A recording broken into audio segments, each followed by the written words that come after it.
E aí galerinha, mais uma vez estamos aqui. Meu nome é Pedro Souza, sou professor de Biologia e hoje nossa aula vai ficar em dois temas: respiração celular e fermentação. Vamos lá. Quando eu falo em respiração celular, é importante logo de início eu tentar diferenciar o que é a ventilação pulmonar da respiração celular, que é algo que os alunos, eu vejo isso de forma bastante frequente, eles confundem bastante e, além disso, são curiosos que gostam de cair no Enem. A ventilação pulmonar é basicamente o quê? Esse processo de inspiração e expiração. É a entrada de ar e esse ar vai para onde? Vai chegar até o pulmão. Para no pulmão acontecer o processo de hematose, que é a troca gasosa. Nessa hematose, o que é que vai acontecer? Eu tenho um aumento da concentração de oxigênio. Esse oxigênio ele vai ser enviado para as células, seja uma célula cardíaca, seja uma célula pulmonar, seja uma célula do fígado, do intestino, em qualquer parte do nosso corpo. Esse oxigênio aqui, ele vai ser utilizado na minha respiração celular. Além disso, eu tenho o quê? Eu tenho a excreção de CO2. Certo? Atente que quando eu falo em respiração celular, ele é um processo químico. Então, a respiração celular é um processo químico. E por ser um processo químico, ele acontece dentro da célula. Então, um processo que acontece dentro da célula. Em que essa minha respiração celular vai acontecer na presença de oxigênio. Então, o processo aeróbico precisa do oxigênio. Esse oxigênio vai ser importante para realizar um processo de oxidação, em que o principal objetivo da minha respiração celular vai ser produzir ATP, que é a principal moeda energética.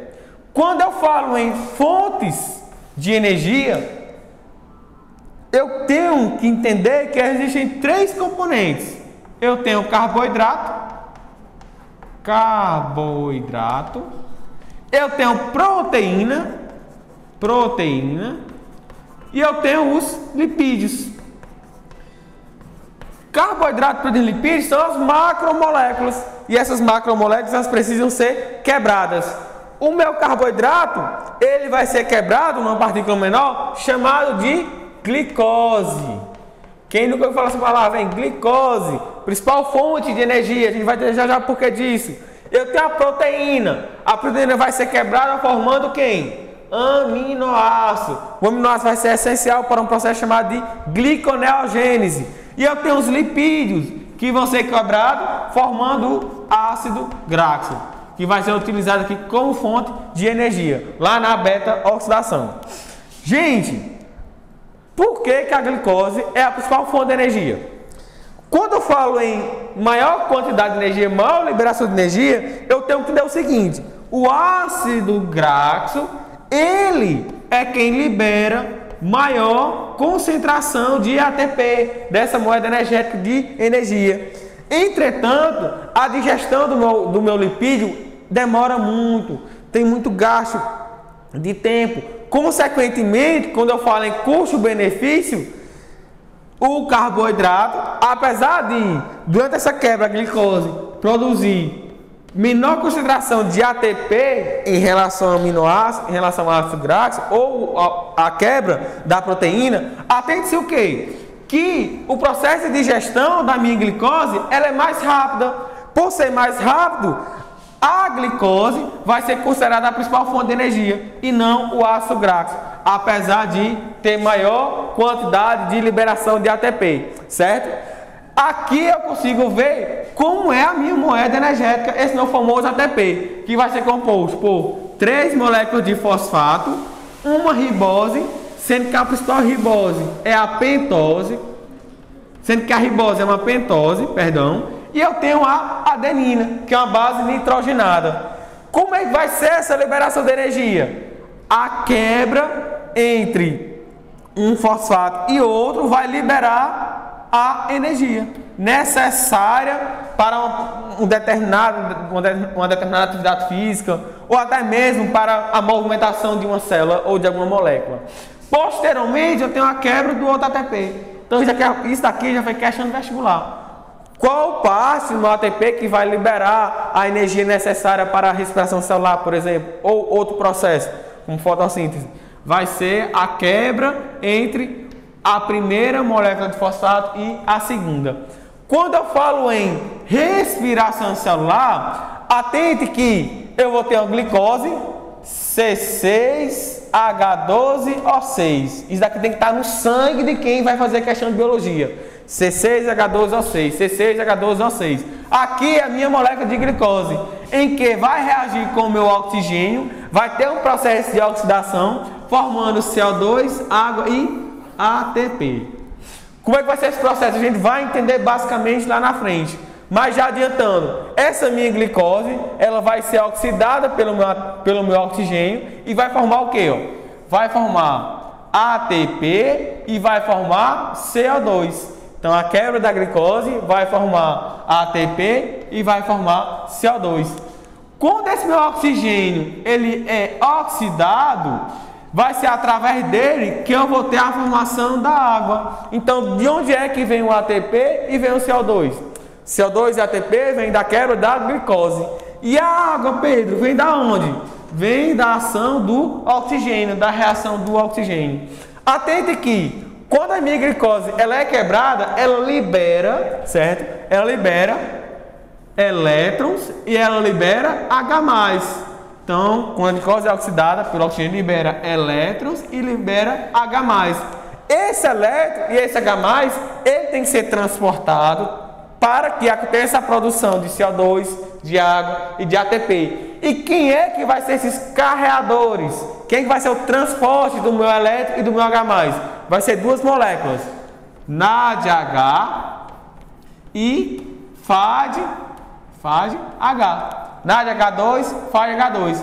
Vão ser, imagina assim, o elétron e o H+ estão lá no ponto de ônibus e existem dois ônibus que vão levar esse elétron e esse H+. Quem serão os ônibus? NADH2 e FADH2. Vão carregar meu elétron e meu H+ para que aconteça todo esse processo de respiração celular. Vamos agora entender basicamente, mais aprofundado, como essa respiração celular. Gente, vamos agora entender basicamente como é que acontece realmente a respiração celular. Atente que a respiração celular acontece em três fases. A primeira fase é a glicólise, a segunda fase é o ciclo de Krebs e a terceira fase é a cadeia respiratória, também chamada de fosforilação oxidativa. Quando eu falo em glicólise, atente que é um processo que vai acontecer no citosol. A gente já falou sobre o citosol lá na aula de citoplasma. Essa minha glicólise, ela acontece na ausência de oxigênio. Então a glicólise é um processo anaeróbico.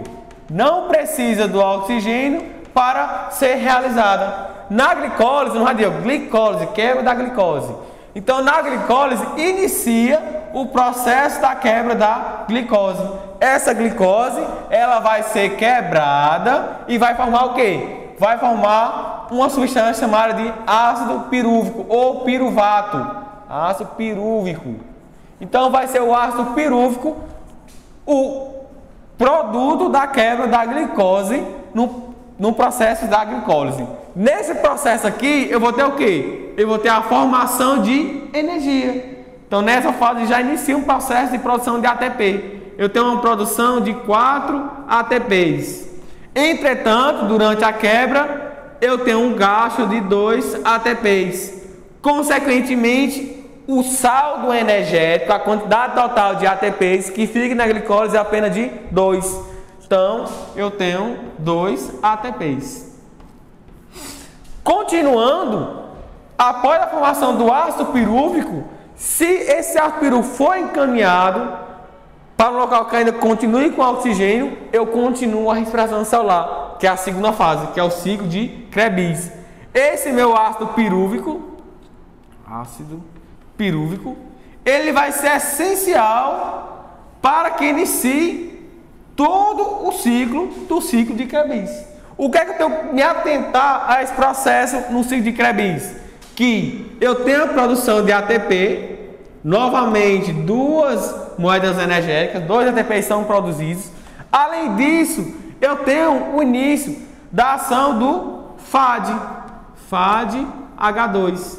O FAD-H2 ele já inicia, já começa a ser utilizado aqui no ciclo de Krebs. E eu também vou ter o quê? O processo da produção do CO2.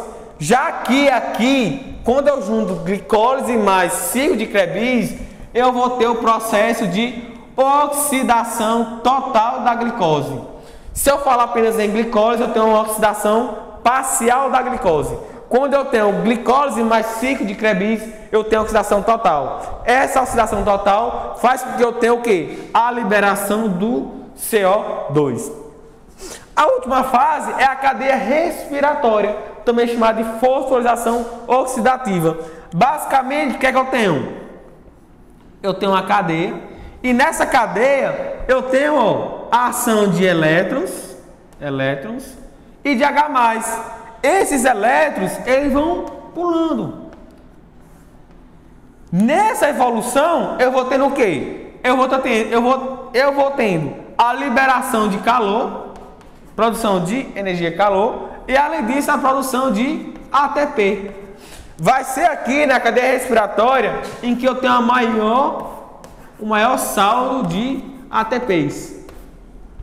Algumas literaturas dizem 30, outras 31. Então, maior concentração de ATP. Meu giz está caindo aqui no chão, mas nada não. O outro ponto importante em relação à cadeia respiratória é que aqui, após todo esse processo de oxidação, já que o oxigênio ele vai funcionar como aceptor final dos elétrons, eu vou ter a produção da água. Então, Krebs, a liberação de CO2 e na cadeia respiratória a liberação da água, certo? Essa é a parte de respiração celular. Vamos agora falar sobre fermentação. Gente, quando eu falo em fermentação, eu tenho que lembrar de 2 componentes que acontecem no citosol ou no hialoplasma e que é um processo anaeróbico. Quando a gente estudou a glicólise, a gente viu que a glicose ela vai ser quebrada e vai formar ácido pirúvico. Se tiver oxigênio, vai para a respiração celular lá no ciclo de Krebs. Se não tiver oxigênio, continua um processo anaeróbico que eu vou chamar de fermentação. Existem 3 tipos de fermentação. Eu tenho a fermentação alcoólica, em que eu vou ter a formação do etanol. Eu tenho a fermentação acética, que vai formar o ácido acético. Eu tenho a fermentação lática, que vai formar o ácido lático. Na minha fermentação alcoólica, o que é que vai acontecer? Eu vou ter a ação principalmente de leveduras, que são fungos, em que esse etanol, durante esse processo, vai ser importante para a fabricação de vinhos e de pães. O fermento, quando eu coloco fermento, basicamente, o pão ou o bolo começa a crescer. Aquele processo é decorrente de uma fermentação alcoólica, certo? Então, gente, quando eu falo em fermentação acética, eu tenho que lembrar que eu vou ter a formação do ácido acético devido à ação de bactérias, em que essas bactérias vai pegar o vinho e esse vinho vai ser convertido basicamente em vinagre. Enquanto que na lática vai ser basicamente através também de ação de bactérias e o principal objetivo aqui vai ser a utilização do iogurte. Atentar aqui, na fermentação lática, o princípio de fermentação lática decorrente da contração muscular, esse acúmulo de ácido lático promove a formação de cãibra e de dor. Esse meu ácido pirúvico, sobre a ação de leveduras, que a gente já viu isso eu chamo de fermentação que alcoólica, eu vou ter o que? A produção de etanol mais CO2. Quando esse etanol mais CO2, principalmente o etanol, vai sofrer a ação de bactérias como a Acetobacter, vai ter a formação do ácido acético. Então o CO2 na fermentação é decorrente de quem? Da quebra do ácido pirúvico na fermentação alcoólica, formando etanol mais CO2. Já a fermentação lática, eu quero que vocês atentem que esse meu ácido pirúvico, juntamente com a ação de bactérias e a ação do NAD, H2, liberando o NAD, formando assim um ácido lático. Bem, gente, essa foi a nossa revisão de respiração celular juntamente com fermentação. Espero que tenham gostado. Se tiver dúvidas, é só colocar lá no canal e até a próxima.